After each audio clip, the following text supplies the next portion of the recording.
Olá amigos, tudo bem? Hoje eu quero falar para vocês um pouquinho sobre as revoltas regenciais. Em 1831, Dom Pedro I abdicou o trono por uma série de problemas políticos que ele enfrentava aqui e também enfrentava em Portugal, com seu irmão querendo usurpar o trono que tinha sido destinado à filha de Dom Pedro, Dona Maria da Glória. Com a abdicação de Dom Pedro, instaurou-se aqui no Brasil a chamada regência. Inicialmente a regência trina provisória, depois a regência trina permanente, logo em seguida a regência una com Diogo Antônio Feijó e depois a regência una de Araújo Lima, a partir de 1837.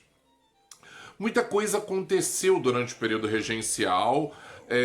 O Código Criminal de 1831, o Ato Adicional de 1834, as disputas políticas, a criação dos grupos políticos.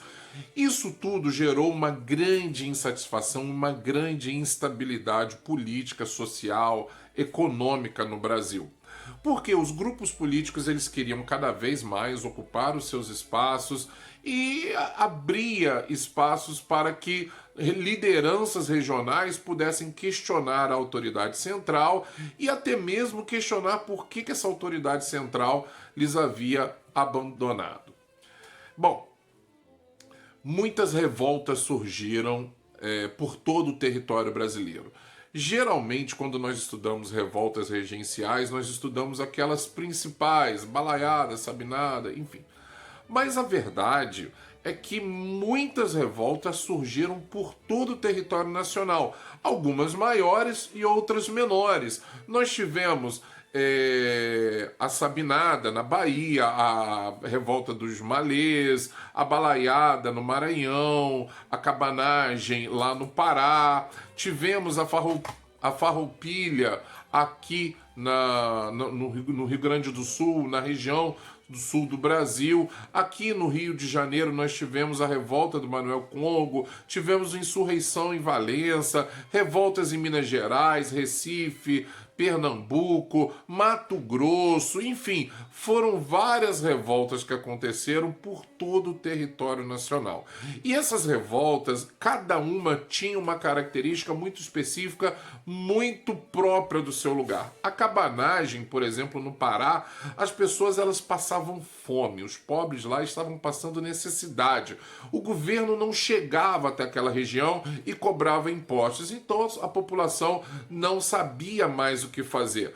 A revolta dos Malês, por exemplo, na capital baiana, a capital baiana, Salvador, ela tinha mais da metade da sua população era de cativos e o restante era de libertos. E havia também uma imposição da religião católica. Só que os escravizados que foram para a Bahia, na sua maioria, eles eram muçulmanos, então eles não se sentiam satisfeitos com aquilo. Logo encerrado a revolta dos Malês, começa agora uma revolta de um grupo de militares da classe média da Bahia que vai ser chamada de Sabinada. Enfim, várias revoltas.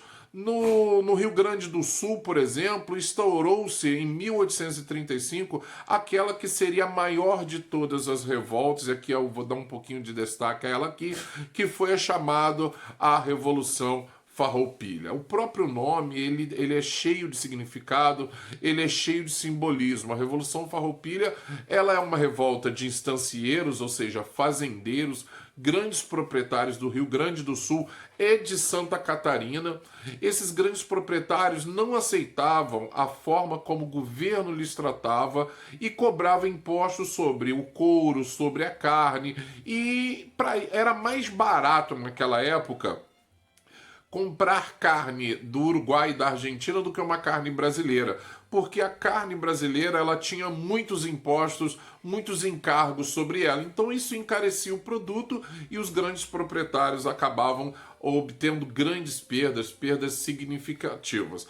E essa foi a maior revolta porque foi uma revolta iniciada por grandes proprietários rurais e eles tinham recursos, tinham gente para isso, colocaram seus escravos, colocaram funcionários para lutar nessa batalha, só que ficou conhecido como Farroupilha porque no final das contas eles não tinham mais tantos recursos assim e as roupas, as fardas dos militares eram fardas bastante puídas.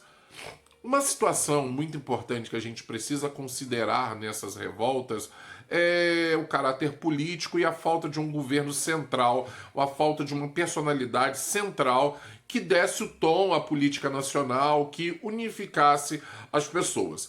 A Farroupilha, por exemplo, ela vai durar 10 anos e ela vai ser apaziguada pelo Barão de Caxias, assim como outras tantas revoltas pelo Brasil. Um personagem muito importante, Luiz Alves de Lima e Silva, o Barão de Caxias na época, ele veio se tornar duque posteriormente. O Barão de Caxias foi um grande político e ao mesmo tempo um grande militar que, através das suas estratégias de combate, de supressão dessas revoltas, o Barão de Caxias acabou então conseguindo apaziguar. No caso da revolta Farroupilha, a situação foi diferente, porque lá ele chegou, ele negociou, porque não pegava bem para um império baseado na grande propriedade rural guerrear, né, ter uma punição um pouco mais severa contra grandes proprietários. Então, até mesmo a punição para os farrapos, né, foi uma punição diferenciada exatamente por conta do posicionamento social dos insurgentes. As revoltas, elas acabaram, pelo menos essa primeira etapa, elas foram encerradas com uma solução política. Que solução política foi essa? Foi o golpe da maioridade dado pelo Senado do Império.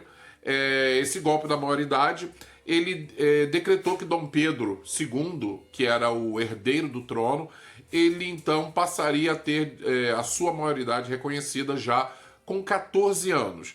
Essa foi uma solução que eles encontraram ali para poder tentar apaziguar.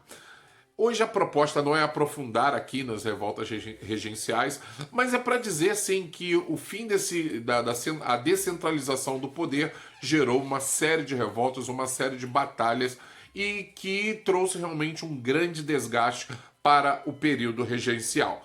Até a próxima e um forte abraço para vocês. Até lá!